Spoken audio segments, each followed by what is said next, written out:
এই NIR system চালু হলে আপনাকে দলিলের মাধ্যমে আপনার সেটটি বিক্রয় করতে হবে।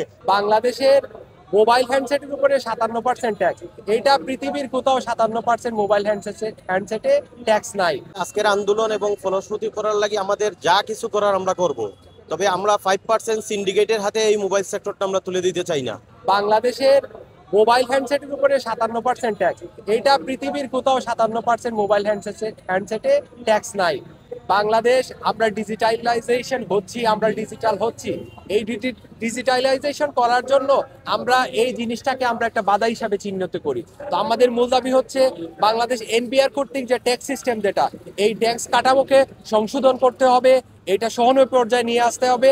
তখন আমরাও ট্যাক্স দিতে উদ্বুদ্ধ হব এবং আমরা চাচ্ছি আমরা বাংলাদেশ গভর্নমেন্টকে আমরা ট্যাক্স দিয়ে বিজনেস করি। আমি দেশবাসীকে বলতে চাই, এই যে সিন্ডিকেট, বাংলাদেশের এই যে পুঁজিবাদী অর্থনীতির যারা মাফিয়া তন্ত্র কায়েম করতে চায়, তাদের বিরুদ্ধে রুখে দাঁড়ান।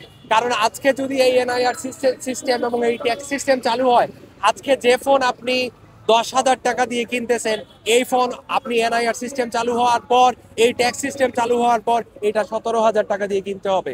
এই টাকাটা আলটিমেটলি জনগণের পকেট থেকেই যাবে। তাই আমরা এখন সময় এসেছে আমরা ব্যবসায়ীদের সাথে জনগণও এটা সচেতন হওয়া এবং এর প্রতিবাদ করা। এনআইআর সিস্টেম এখন আপাতত স্থগিত করতে হবে এবং আমাদের শুল্ক কাঠামো যেটা, এটা পুনর্গঠন করতে হবে। ফোন বাইরে থেকে নিয়ে আসলে সেইটা আপনি নিবন্ধন না করলে বা 57% ভ্যাট না দিলে সেটা আপনি সিম অ্যাক্টিভেট করতে পারবেন না। সুতরাং আপনি যদি বাইরে থেকে একটা ফোন ইম্পোর্ট করেন, সেটাতে এডিশনাল 57% ভ্যাট আপনাকে দিতে হবে। এছাড়াও এটার আরো কিছু অসুবিধা আছে, যেমন একটা ফোন আপনি 1 বছর ইউজ করছেন, এখন ফোনটা হঠাৎ করে আপনার টাকার প্রয়োজন, অনেক সময় আছে বিপদ আপদ, আপনার ফোনটা তাড়াতাড়ি সেল দিতে চাইতেছে, আপনি তাড়াতাড়ি সেল দিতে পারবেন না। কারণ এই এনআইআর সিস্টেম চালু হলে একটা ফোন সেল দিতে হলে আপনাকে আমরা যেই রকম আগে আমরা জমি জমা বিক্রি করে যেই রকম একটা দলিলের মাধ্যমে আমরা এগুলা সাবমিট করতে হয়, এই এনআইআর সিস্টেম চালু হলে আপনাকে দলিলের মাধ্যমে আপনার সেটটি বিক্রয় করতে হবে। সেক্ষেত্রে এটা একজন সাধারণ ক্রেতার জন্য অনেক কষ্টকর হয়ে যাবে।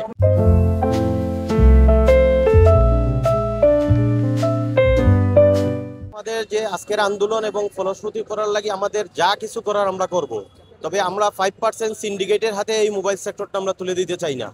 যারা অফিসিয়াল বলে লো কোয়ালিটির প্রোডাক্ট বেশি দামে কাস্টমার গ্রাহককে দিছে, যে শুধু আমাদের 20 লক্ষ পরিবার যে ব্যবসায়ী আমরা ক্ষতিগ্রস্ত হচ্ছি না, বাংলার 20 কোটি মানুষ ক্ষতিগ্রস্ত হচ্ছে।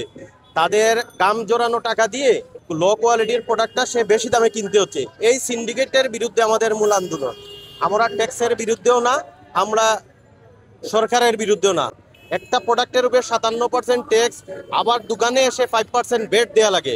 ওইটা 57 পরেই 5% ভ্যাটটা যখন আমরা কাস্টমার কাছে বিক্রি করি, এটা জনগণের জন্য একটা জুলুম হয়েছে। আমাদের ব্যবসায়ীর যে জুলুম, একদম চূড়ান্ত ভোক্তার কাছেও সেটা জুলুম হিসাবে পরিণত হচ্ছে।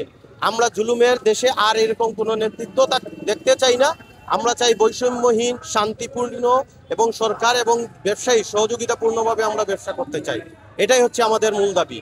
এখানে আমরা শুধু ব্যবসায়ী না, এখানে অনেক মোবাইল ইউজার আছে, তারা নিজেরাই আমাদেরকে সমর্থন দিচ্ছে যে আমরাও এটার পক্ষে আছি। একটা সিমের এবং একটা এনআইডির বিপরীতে একটা সেট নিবন্ধন, একটা আমরা যেভাবে সিম নিবন্ধন করি এভাবে সেট নিবন্ধন হবে, মোবাইল হ্যান্ডসেট নিবন্ধন হবে। এটাই হচ্ছে এনআইআর সিস্টেম। এখন আমাদের যে জায়গায় কথা হচ্ছে, বিটিআরসি গত 1 মাস আগে 16ই ডিসেম্বর আমাদের ব্যবসায়ীদের সাথে কোনো আলাপ আলোচনা না করে ওরা বিতর্কিতমূলক ভাবে এবং ওরা একটি পক্ষের একটি গোষ্ঠীর হয়ে বিটিআরসি কর্তৃক তারা এই এনআইআর সিস্টেম চালু করার একটা ঘোষণা দিয়েছে। আমরা মোবাইল বিজনেস কমিটি বাংলাদেশের যারা এই ব্যবসার সাথে জড়িত, আমরা 20 লক্ষ মানুষ এবং তার পরিবার, আমরা সব এই বিষয় নিয়ে উদ্বিগ্ন। কারণ এনআইআর সিস্টেম যদি এখনই চালু হয়ে যায়, তাহলে আমাদের বাংলাদেশের এই যে 20 লক্ষ মানুষ কোথায় যাবে? আমরা ব্যবসা করি, আমরা ব্যাংক থেকে লোন নিয়ে ব্যবসা করি, এই ব্যবসার রিটার্ন আমরা কিভাবে দিব? এই লোনগুলো আমরা কিভাবে পরিশোধ করবো? এখন আমাদের মূল বক্তব্য হচ্ছে এনআইআর সিস্টেমে আমরা বিরুদ্ধে নই। এনআইআর সিস্টেম এটা সংস্কার চাই এবং প্রথমে এই এনআইআর সিস্টেম মিনিমাম 1 বছরের জন্য এটা স্থগিত করতে হবে। স্থগিত হওয়ার পর আমরা যারা ব্যবসায়ী আছি তাদের সাথে আলাপ আলোচনা করে এটা চূড়ান্তভাবে কিভাবে ইমপ্লিমেন্ট করা যায় সে বিষয়ে নিয়ে আলোচনা হতে পারে।